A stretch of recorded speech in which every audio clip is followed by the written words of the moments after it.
लुटी खाइबा चलिबो ना साधारण जनता पैसा को लुटी खाइबा चलिबो ना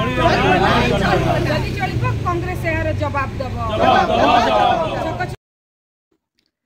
कटक महानगर निगम रे होइथवा व्यापक दुर्नीति और अनियमितता विरोध रे विजिलेंस एसपी को भेटिला कांग्रेस रो एक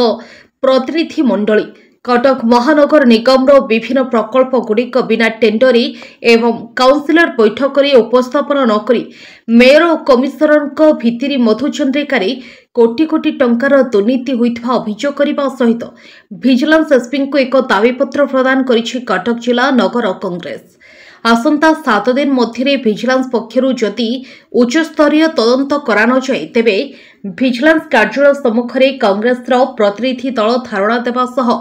विक्षोभ प्रदर्शन करिवे बोली महिला कांग्रेस नेत्री गिरिबाला बेहेरा चेतावनी दैछंती।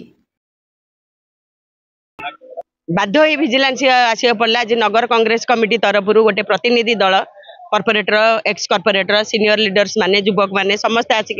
अवगत करिछु मेमोरेंडम देइछु महानगर निगम रे जो भली भाबरे खोला खोली दुर्नीति चली प्रकल्प ना रे 100 कोटी टंका व्यय होउची किंतु से टंका संपूर्ण बाटमारणा होउची को प्रकल्प कार्य होउची आखि दृश्य हो नाही साधारण लोकंकर टंका सी तेणु साधारण लोक वर्तमान क्षोभ प्रकाश करछंती हमर टैक्स पैसा जाउची कल्याण मंडप काम काई हो नाही हमर टैक्स पैसा जाउची पार्क प्लांटेशन काई हो नहीं जिम पाई 5 कोटी टंका व्यय होला जिम टंका हड़प काई होला को वार्ड को गोटे जीपी इक्विपमेंट जिम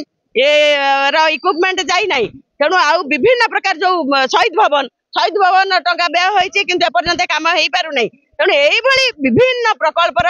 100 कोटी टंका व्यय करा होईची ता धरे टेंडरिंग होउची कि नाही जंत्री माने काम करूचंती कि नाही स्वच्छता मेंटेन होउची कि नाही हाउस रो मतामत निया होउची कि नाही तेणु सब ऊपर आज पुंखानुपुंख लेखिकी दैछु गोटे नेटवर्किंग म्युनिसिपालिटी रे चलची पूरा मेयर कमिशनर जे थिले आगुरु एवं जंत्री ऑफिसर नेकी गोटे नेटवर्किंग चलची ताकर मधुचंद्रिका चलची समस्त जिनस आज अवगत करछु विजिलेंस को तुरंत यार तदंत करिकरी 7 दिन भितर आपण रिपोर्ट दियंतु किभली भाबरे एठी दुर्नीति चलीची नचेत आमे 7 दिन पर एटारे आंदोलन आरंभ करिवु चंदी भल प्रतिशोध दैचंदी कले निश्चित भाबरे आमे आपरे पूरा ध्यान रखुछु आ एटा हमर काम आमे आपण को हमर फोन नंबर मध्य रखिले कले आपण मानु को आमे डाकिकरी अवगत करेबु।